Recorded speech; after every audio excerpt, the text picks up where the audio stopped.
Welcome to the Make Work Work Better podcast, where we delve deep into the minds and experiences of some of the most inspiring leaders in business today. We are your hosts, Michaela Wallace and Dr. Mark Reynolds. We are thrilled to introduce you to our special guest, Kerry Grueneich. Kerry, thank you so much for joining us today. Absolutely. Thrilled to be here. Kerry, can you tell us a little bit about your career journey? Sure, absolutely. So I've been in the telecommunications space for a little over 20 years now. I'm in Charlotte, North Carolina, by the way. So when I graduated college, I was at UNC Charlotte and took a myriad of temp jobs after school just to get my feet wet in professional environments coming out of school. And honestly was psychology major and criminal justice major and went on some interviews in that space and pretty quickly found out I didn't think that was the right fit for me, based on some of the interviews that I went to, like minimum security juvenile detention centers and those types of things. And at the ripe age of 20, figured that this isn't really for me. So I wound up eventually working in sales as a direct sales rep for a telecommunications company. And this was back in the early to mid 90s. And at the time, telecommunications was blasting off. So prior to that, there was quasi-monopoly with AT&T and the Bell companies. And so they had broken that up and allowed competition into the space. And so when I joined the industry, there were a lot of what we call CLECs, competitive local exchange carriers. So kind of everybody and their brother decided to become a CLEC. And so there were a lot of companies, and I joined the sales team and carried a bag for a while and was in a very, very competitive time in our industry. So I learned a lot with that experience and just stuck with it. Did the direct sales thing for quite a while and then transitioned to a company and sold phone systems.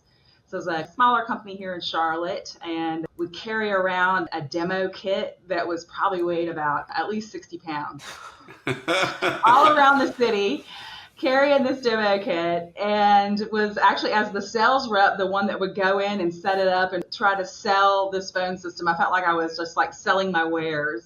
But it was a great learning experience because what it taught me was to talk about technology in front of customers that weren't necessarily technical. And neither was I at the time. You know, it was very interesting toting that thing around 60 pounds up and down stairs in downtown Charlotte. I learned a lot about how to do demonstrations and how to sell a technical solution to non-technical people. And so that led into a skill set that is a path to sales engineering. And so sales engineering is where I ended up as an SE for another telecommunications company supporting multiple markets.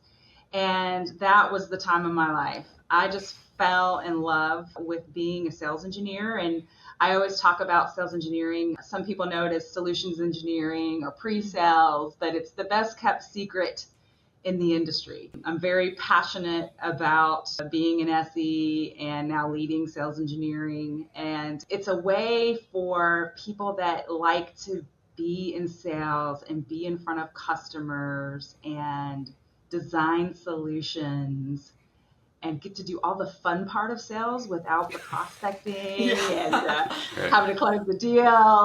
Right. That's why I call it the best kept secret, because you get to do all the amazing things, the presentation and the designs and helping customers solve problems and creating solutions to problems and business impact. But you don't have to do the really, really difficult part of direct sales, which is prospecting and finding new business. So sales engineering is where it's at. And a lot of it is about doing those demos. So those early days as a sales rep, lugging that thing up and down those stairs really taught me the skill set necessary to kind of transition into being an SE. Right. And I just fell in love with it. It's a great occupation. And I have since kind of become an evangelist for the position and really having encouraged people where I see that they have those skill sets. I'm exposed to a lot of different salespeople and a lot of different customer engagements, and some people just have the knack for it. And so that led into me moving into sales engineering management, and I managed a team of North Carolina sales engineers for my previous company. And then the opportunity came for me to lead all of sales engineering. Traditionally, I was always in that enterprise space, selling B2B. And with the promotion into the director position, I was then able to lead the SE organization for all of our business segments. So it was enterprise, our carrier, and our government space as well. So that allowed me to gain exposure and grow and develop and learning those other segments of the business, and then leading a team of fantastic SE managers. And then eventually I kind of spread my wings a little bit and saw that sales engineering is such a critical component to the success of a sales organization. There's other areas that would be considered support under a sales org, and customer success is one of those areas. And so I saw an opportunity to take what was traditionally called sales support and evolve that team into more of a customer success approach, meaning a more proactive approach, educating customers, gaining product adoption after we implement our products and services. And so they put the customer success team under my umbrella.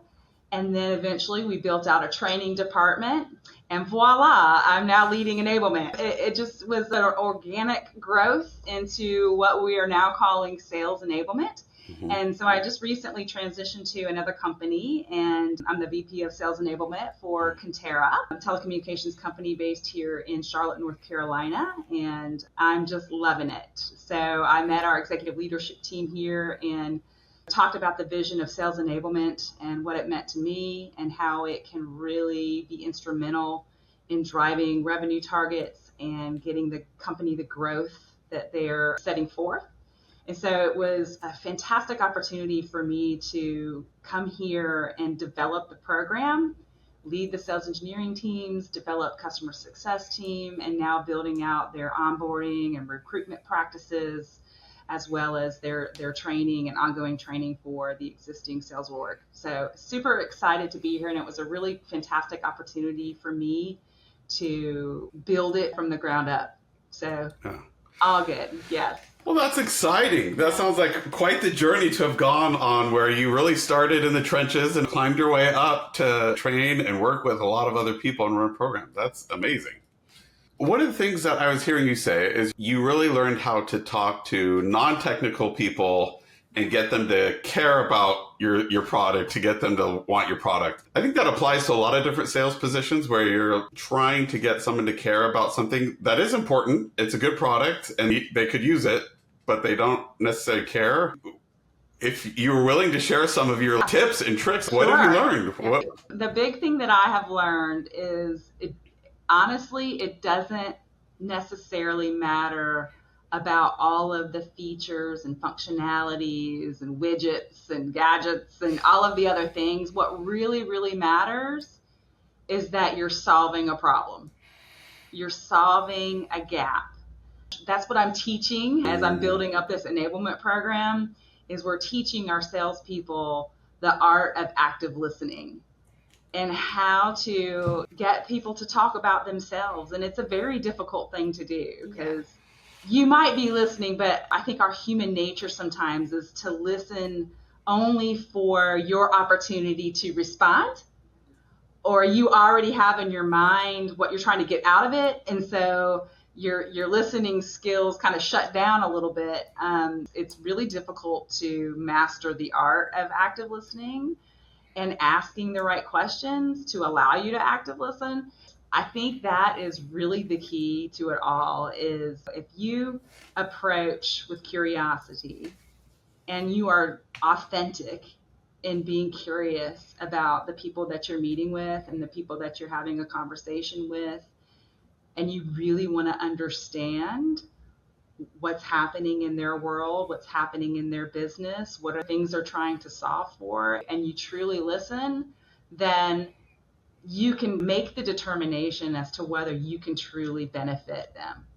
And I think people appreciate that. It's that authenticity. People appreciate it. And sometimes there might not be a great fit, and that's okay.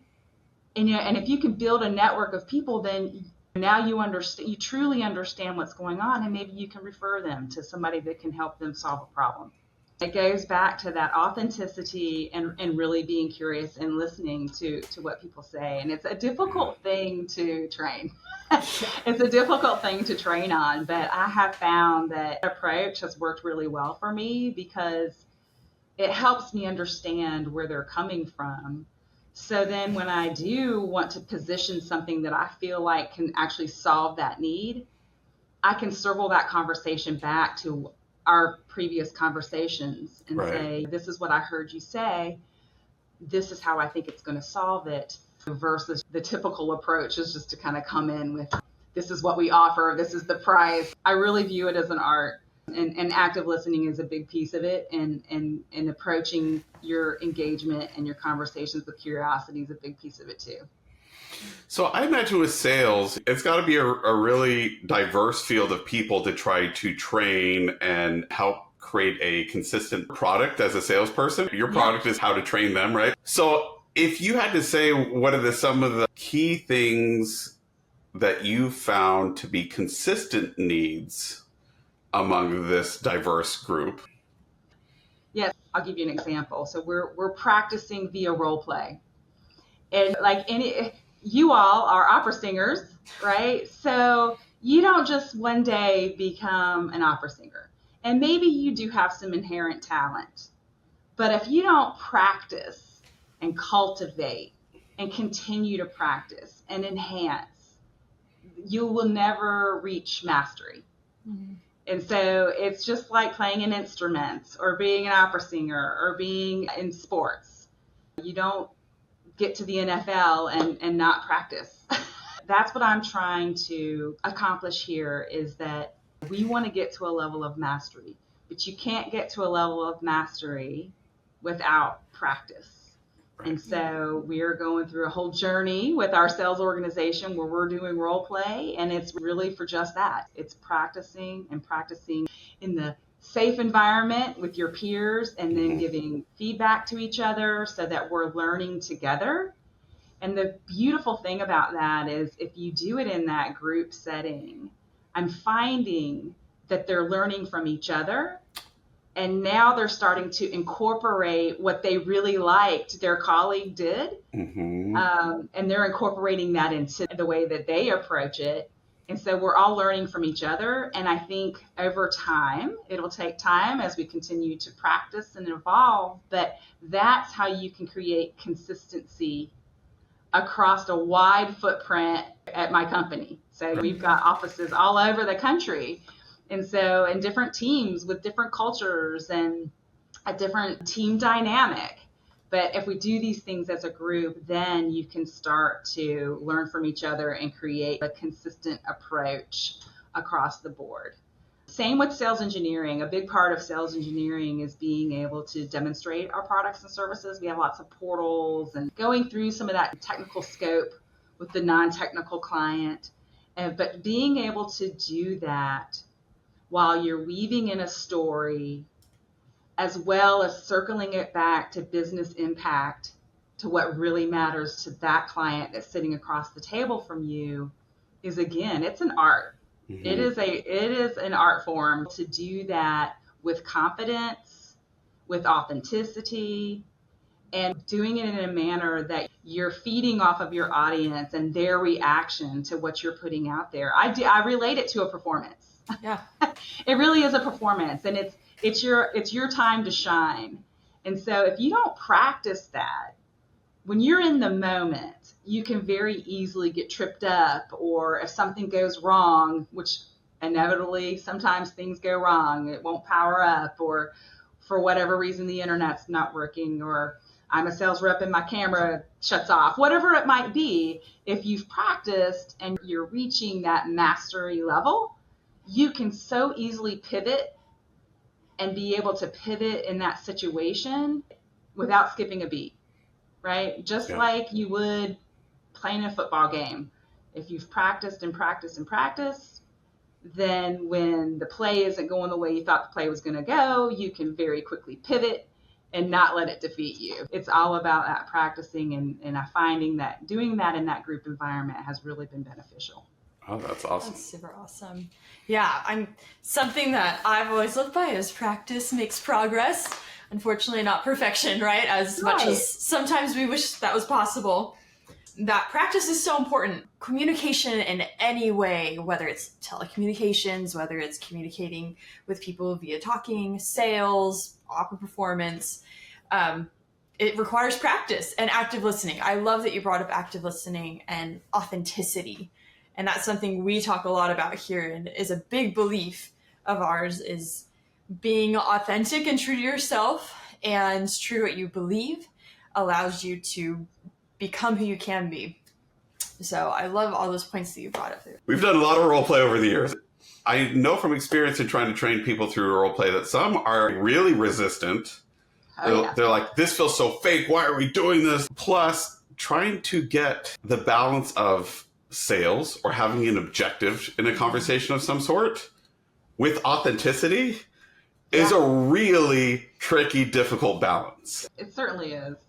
So are there any particular things that you've learned in working with these teams or training people that you felt help them get past those barriers of how to role play? I know, like, if I'm doing executive coaching or whatever, I'll talk with even executives will be like, intellectually, I know that this has value, but ooh, I really don't want to do this. This feels uncomfortable and awkward and strange and fake. So what have you learned? What are some of the things that you've learned that have overcome some of those barriers? So I've learned a lot of things, actually. It's that resistance to it of like the eye roll. As soon as you say role play sometimes, right? The eye rolls. Yep. like, oh, here we go. Here we go. So I when we were launching this here, I had to do a lot of convincing that this was the right approach to do it. If you tee it up as, think of this as your opportunity to learn from each other, if nothing else. And we're not in this to embarrass each other or make it difficult or hard, or because I think in the past people have probably experienced that too, where people have tried to trip you up and make it intentionally difficult or awkward. Mm-hmm. I was very mindful of that because I've been on the receiving end of that type of role play where it was like intentionally trying to make you fail. And I'm not a believer in that. I'm a believer in like, let's try to make this as real as possible. I found that we put some time into preparing ahead and making sure that we were using real examples, like real life examples of prospects that they were actually chasing. So if you're going to practice, you might as well practice on a deal that you're trying to land. Right? Why not? Let's use real life experiences. We have a sponsor that sits in on all of the sessions to provide feedback, provide a way for others that are providing feedback and critique to have an example of how to do it in a way that isn't coming across as making it a negative experience, right? How to provide that kind of critique without it being belittling people in front of other people. That is not the point, right? The point is learning. And I have found that worked really well by giving them the tools necessary to know what we were trying to accomplish, setting forth the objective, having a very well thought out plan as far as it related to the use cases that we wanted to use. I even provided details on how to provide constructive criticism to the folks that were going to be providing the feedback. Thus far, it's going really well. What I have noticed that I just love is that there are some people that just deserve an Academy Award. It's like people just come out. Some people are really good at it, and the ones that I find are fantastic are the ones that are actually role playing the customer. And you learn so much. That actually tells you, in my mind, almost how much they've mastered their art. Because if you're really convincing at playing the customer, then like I can tell the people that have been doing this for a long time because they're able to portray that in such a realistic way, which makes for a very dynamic role play. There was resistance for sure in the beginning, but the feedback that I've been getting, I think, is having that preparation in advance and giving everybody tools to do it in a way that didn't feel haphazard has gone a long way. Oh, that makes sense. I have a couple cousins that actually work in sales, and they talk a lot about what tips and tricks they learn from other people, like you were saying. Have you ever run into issues, though, of someone trying to go so far that it's almost reinventing the wheel? A little bit. We have the right to do a timeout. That would do it. Yes, definitely. I've had some instances where we're like definitely gone down rabbit holes, and we reserve the timeout when we're doing it, and that's for everyone. You can find yourself rambling and just going down this crazy path. Yeah, but that's the whole point. The whole point of it is that it allows you the opportunity to do that and have self-awareness about it. I think the self-awareness is a big piece of it. Yeah. Clearly, it sounds like in these role-playing sessions, you're providing some structure, providing guidance, providing feedback as an expert there. What would you say to someone who's struggling to be authentic in sales? Yeah, I mean, it goes back to being curious. Because other people immediately know when you're not. Yeah. And so if you really aren't curious and you're not approaching your conversations or your appointments or your networking events with that true sense of curiosity, people pick up on that. And if you don't have that, then maybe it's not the right position. And that's okay too. You hear people a lot talk about approaching with curiosity, but you can even tell when people are faking that too. Yeah. Right? Yeah, you can. You do want them to practice that skill set. We talk about building rapport and all of those things, right? Building rapport is a big part of sales, but when you're faking it, or you just looked on a LinkedIn profile and just put something out there, you're not coming across as authentic either, right? And so it's just, some of it is just a natural ability to engage in conversation and have a true sense of wanting to understand other people and learn about other people. Some of it is not being afraid to be yourself as well. Not being afraid to share something about yourself that would maybe spark up a conversation that would put everybody at ease. Because you have to remember that people that you're meeting with are also in that same situation. Yeah. Especially if you're meeting with them for the first time and maybe they're very busy. So I think it's a relief sometimes to the people that you're meeting with if you can just be authentic and maybe share a little bit about yourself, or maybe something funny that happened to you on the way, or whatever it might be. Maybe inject some humor in there just to let everybody take a breather, relax a little bit, and let them know it's not so serious all the time. It doesn't have to be so serious all the time, right. Yeah. So if it's okay with you, I'd love to pivot in a new direction, if that's okay. So a little bit of context is actually last summer, I went out to do a 2-day workshop with a company in Canada. And I always do personal interviews before I go to get to know whether the pain points are, what's going on, what the issues are, so that whatever we're training on is relevant, right? Yeah. Well, one of the things that became really obvious that needed to be discussed was being a man or a woman in the workplace and the challenges that come up there. So we did this workshop, and I did a session where it's just being a guy in the workplace, the struggles there, but also how to create a safe place and work effectively and well with women. And then the scariest thing I've ever done, being in a room full of women who are executive level women, where we talked about the struggles of being a woman in the workplace, right? And I was like, I have no business talking about this, but I'm going to facilitate this discussion. Here we go. Yeah.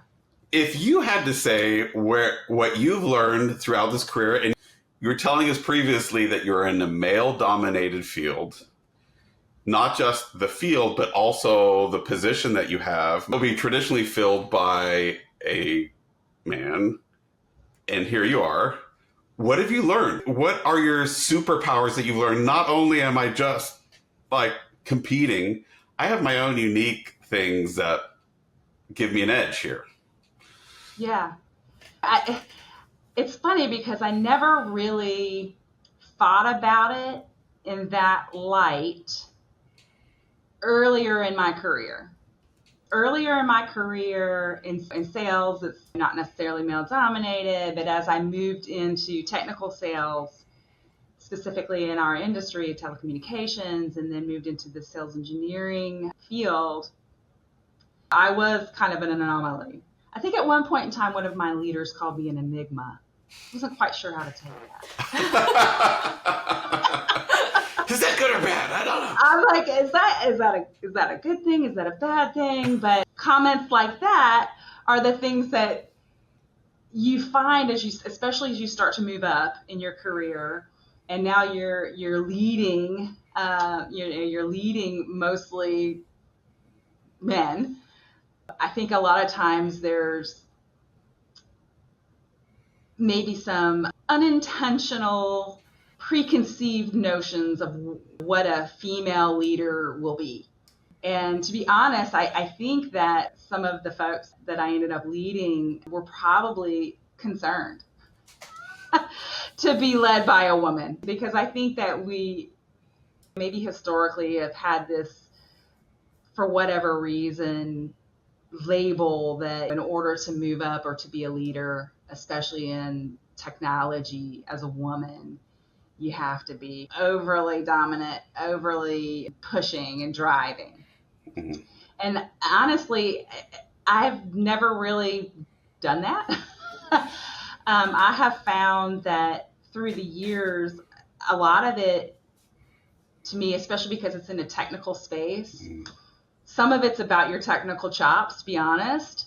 And once people see that you know what you're talking about, then that's kind of just disappears. If you lead people with empathy, if you lead people with wanting to understand where they're coming from and show them how you're there to support their career growth and their path, I think that all of those preconceived notions and stereotypes can just melt away. And I'm a big believer in that. I mean, again, it comes back to that authenticity. But I will say there have been challenges. Reflecting back, a lot of it was self-imposed. And I think women put a tremendous amount of pressure on themselves. We feel that we have to overachieve in order to get recognized.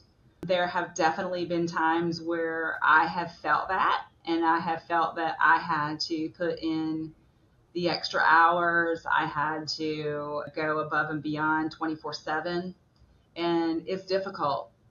I still have that to a degree. It's hard to break that cycle of overachievement in order to advance in your career and get recognized. Mm-hmm. But I think that we're evolving.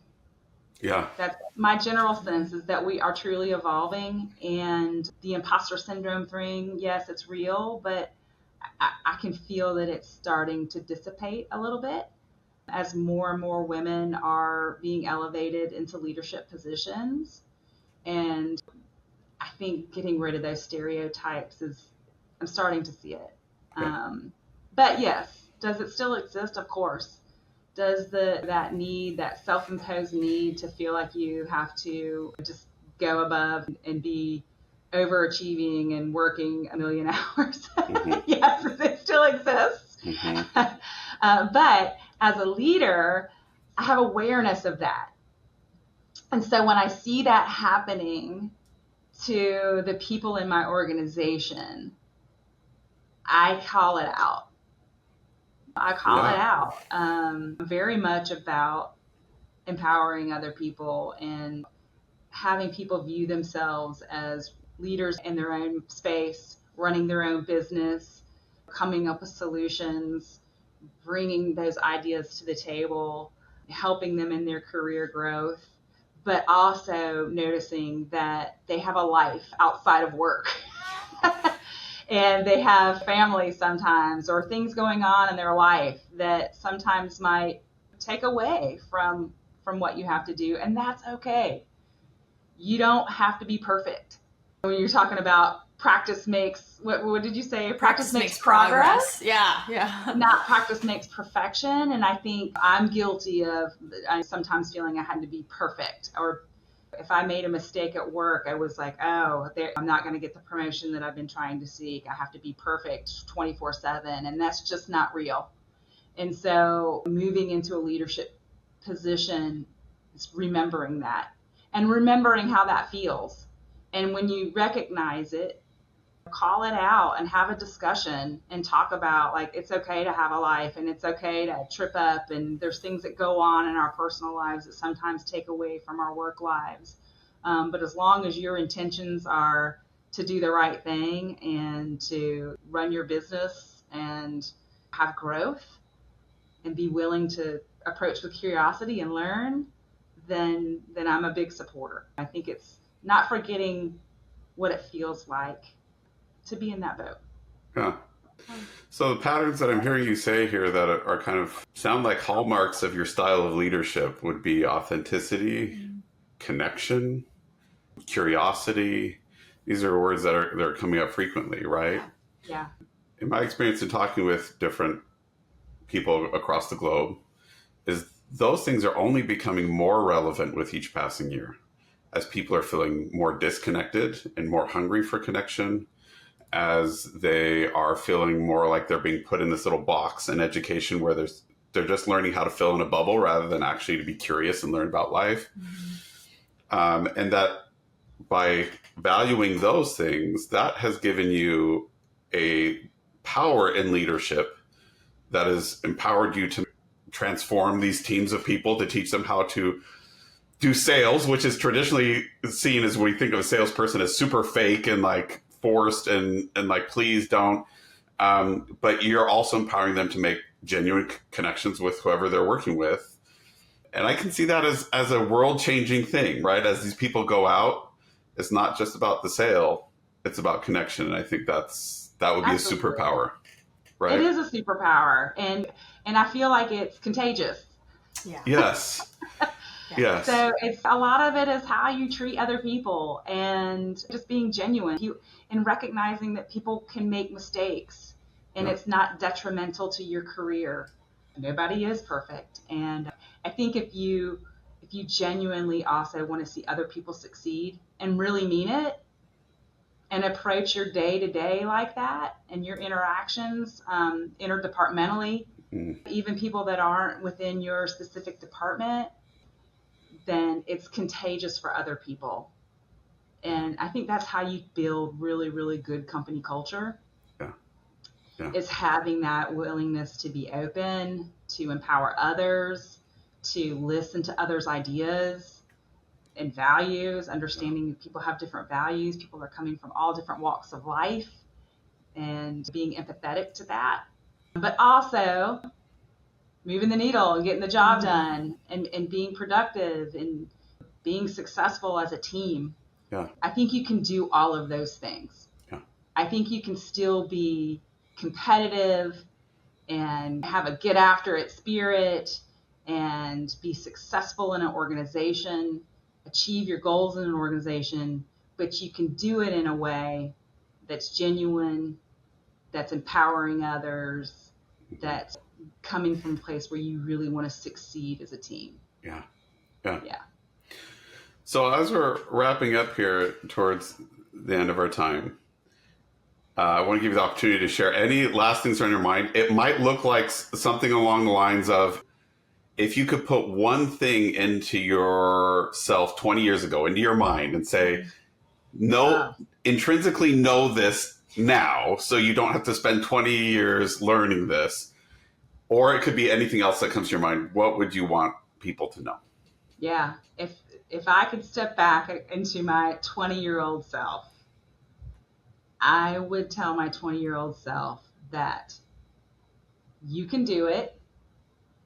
You have the ability. Be confident Be curious. Don't be afraid to talk about yourself. Don't be afraid to talk about your own accomplishments, and really create a network of people. One of the big things that I have been very fortunate is that I've had people in my life that have really, really supported me and really wanted to see me be successful. And surrounding yourself with other people that want to see you achieve your goals, or maybe even people that see something in you that you don't see in yourself, it's really, really powerful. And so take advantage of the opportunity to seek out relationships like that, where people have your back and people really want to see you succeed in your path. It has been a really powerful thing for me. I've had a lot of great people that weren't just mentors. They saw something in me and wanted to see me succeed. And so when you see that in other people, pay it forward. I love it. Yeah. I love it. Thank you so much for joining us today and for sharing these lessons and for being so genuine, authentic, and for being willing to share these really valuable lessons. Excited to explore these further in many workshops that we do after practical application. How do we take some of these big concepts and put into something for the day? It was a pleasure. Thank you so much.